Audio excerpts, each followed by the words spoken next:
조갑제 TV 시청자 여러분 안녕하십니까. 2024년 9월 21일 오후 6시입니다. 오늘 조선일보의 박정훈 논설실장 칼럼 제목은 윤 대통령은 보수인가입니다. 읽어보면 윤 대통령은 보수가 아니라는 지적입니다. 보수가 아니고 보수를 파괴하는 또는 보수를 짓밟는 사람이다 하는 것을 아주 논리적으로 규정하고 있습니다. 윤석열 대통령이 읽으면은 간담이 서늘할 것 같습니다.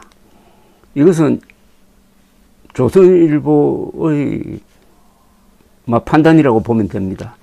논설실장의 글이니까 이것은 개인의 생각이기도 하겠지만 조선일보가 이런 생각을 공유하고 있다는 거죠.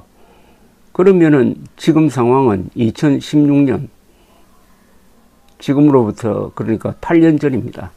박근혜 당시 대통령이 탄핵으로 몰려갈 때 또는 자신이 걸어갈 때의 상황과 비슷합니다.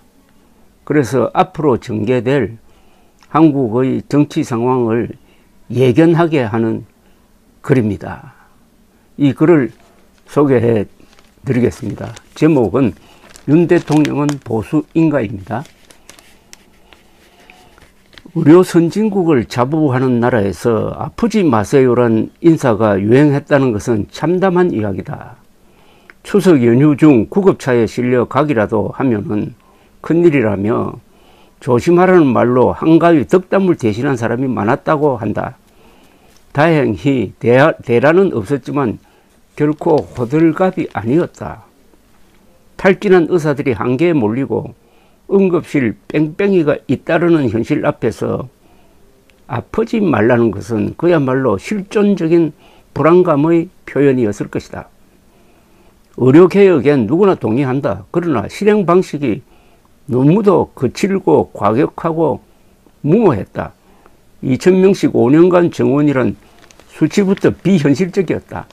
개혁을 한다면서 개혁 대상을 어떻게 설득할지 면밀한 실행 계획도 없이 밀어붙이기만 했다. 지금 윤석열 정부가 고전하는 것은 문제 해결 능력의 빈곤 탓이다. 이유야 어떻든 국민으로 하여금 아프면 어떡하나를 걱정하게 하는 것은 제대로 된 정부가 아니다. 개혁은 꼬입대로 꼬인 채 의사 집단만 반정부 투사로 내몰고 말았다. 한마디로 말하면 무능한 개혁을 하고 있다는 겁니다. 무능한 개혁은 개혁이 아니고 개악입니다. 의료 천국을 의료 지옥으로 만드는 것이 의료 개혁일 수는 없는 거죠. 의사뿐 아니다. 대통령의 경로로 시작됐다는 최상병 사건으로 해병대 예비역들과 충돌했고 연구개발 예산 삭감 소동으로 과학기술인이 등을 돌리게 했다.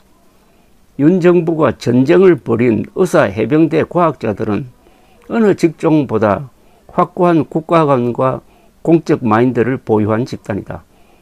자유민주주의를 신봉한다는 보수 정권이 보수의 주력 직업군과 잇따라 충돌을 하며 내전을 벌이고 있다. 우군을 적으로 돌린 셈이다. 윤석열 대통령이야말로 내부 총질자라는 이야기입니다. 보수는 현실주의자다. 실천 가능성을 따져가며 점진적, 실용적으로 풀어가는 것이 보수의 문제 해결 방식이다. 윤 정부 국정은 보수의 스타일과 거리가 먼 경우가 잦다. 충분한 검토와 준비 없이 대통령의 일방적 지시로 혹은 느닷없는 경로로 무리하게 밀어붙이다 파열음을 내곤 했다. 의정 갈등은 출구 전략도 못 세운 채 파행으로 치닫고 해병대원 사건은 특검 공세를 자초했으며 연구개발 예산 삭감은 1년 만에 백기투항하는 치욕을 맛보았다. 이것은 유능한 보수가 일하는 방식이 아니다. 윤석열식 정치는 보수 영토를 잘라내는 뺄셈의 정치에 가깝다.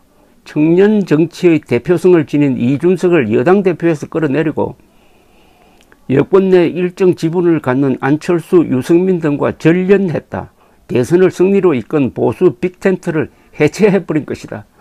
이게 가장 아픈 지적입니다. 이준석이 만든 보수 빅텐트를 해체한 결과가 지난 총선 참패라는 이야기죠. 한동훈 대표와도 끊임없이 갈등을 빚으며 적대적 관계를 형성했다. 정권의 존립 기반인 보수의 외연을 좁히고 스스로를 고립으로 몰았다. 윤 대통령은 보수 주류층까지 등을 돌리게 하고 있다. 김건희 여사 문제 때문이다.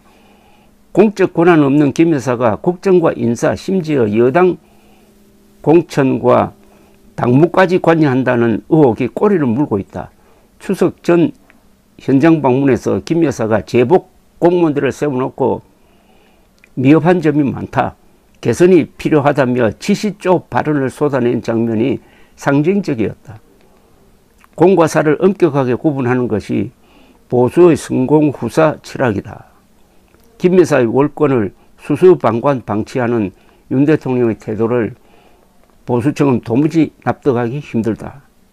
김 여사 이슈는 보수의 마지막 보루인 법치의 가치마저 흔들고 있다. 왜 대통령 부인은 명품 백을 받아도 처벌받지 않는지, 주가 조작 의혹으로 고발되어도 4년 넘게 수사가 뭉개지는지, 검찰에 소환되어도 경호처 부속 건물에서 특혜성 조사를 받는지 설명이 궁색해지는 것이 사실이다.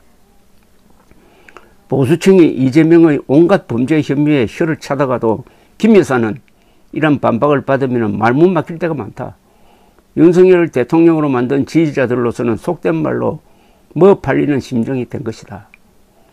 지지 기반이 무너지는 비상 상황에서도 윤 대통령은 현실을 보려하지 않는다. 지난 총선 때 참패 위기 앞에서도 김 여사를 감싸고 한동훈을 내치면서 선거를 엉망으로 망친 것을 보수층은 기억하고 있다. 하도 기가 막혀 윤 대통령이 보수를 망치려 작정한 엑스맨 아니냐는 한탄까지 나올 지경이다. 윤 대통령의 공경은 야당과 협력을 안 한 탓이라고들 한다. 맞는 말이나 협치를 논하기에 앞서 보수의 기본을 다지는 일부터 윤 대통령은 실패했다. 개혁의 이상만 앞세워 문제 해결을 도외시하고 살을 앞세워 법적 공정성을 흔들고 내 편 삼아야 할 우군을 적으로 돌리는 자해정치로 보수 진영의 마음을 잃었다. 그래 놓고 문재인 정권 인물을 총리로 영입한다, 비서실장에 기용한다 하며 엉뚱한 헛발질을 했다. 문 전 대통령의 핵심 혐의는 수사하지 않고 봐준다는 지적도 받았다. 문제의 본질이 무엇인지 모르는 듯하다. 지난주 한국 갤럽 조사에서 자신이 보수라는 사람 중 윤 대통령을 지지하지 않는다는 응답이 53%로 지지한다 38%를 압도했다. 보수층조차 윤 정권의 실체에 실망하고 있다는 뜻이다. 윤 대통령이 보수의 정체성을 의심받을 때 어떤 비극적 상황이 벌어질지 상상만으로도 두렵다. 이게 마지막 문장입니다. 윤 대통령이 보수의 정체성을 의심받을 때 어떤 비극적 상황이 벌어질지 상상만으로도 두렵다. 어떤 블랙홀을 향해서 윤석열 대통령이 지금 뚜벅뚜벅 걸어가고 있습니다. 이 위기에서 벗어나는 방법은 유턴입니다. 뭐 30도 비켜가도 안 됩니다. 유턴입니다. 유턴의 첫 번째 항목은 의료 대란을 중단시키는 겁니다. 윤석열 대통령이 일으킨 의료 대란을 중단시키지 않으면은 오늘 박정훈 조선일보 논설실장이 이야기했던 대로 윤석열 대통령을 지지하고 변호할 이유가 없어지는 겁니다. 오늘 이 칼럼을 읽어보면은 대한민국의 보수 세력을 무장해제시킨 사람이 바로 윤석열이라는 것을 잘 알 수 있습니다. 그래서 이 제목은 윤 대통령은 보수인가인데 읽고 나면은 그 답은 윤 대통령은 보수 배신자다 이렇게 됩니다. 감사합니다.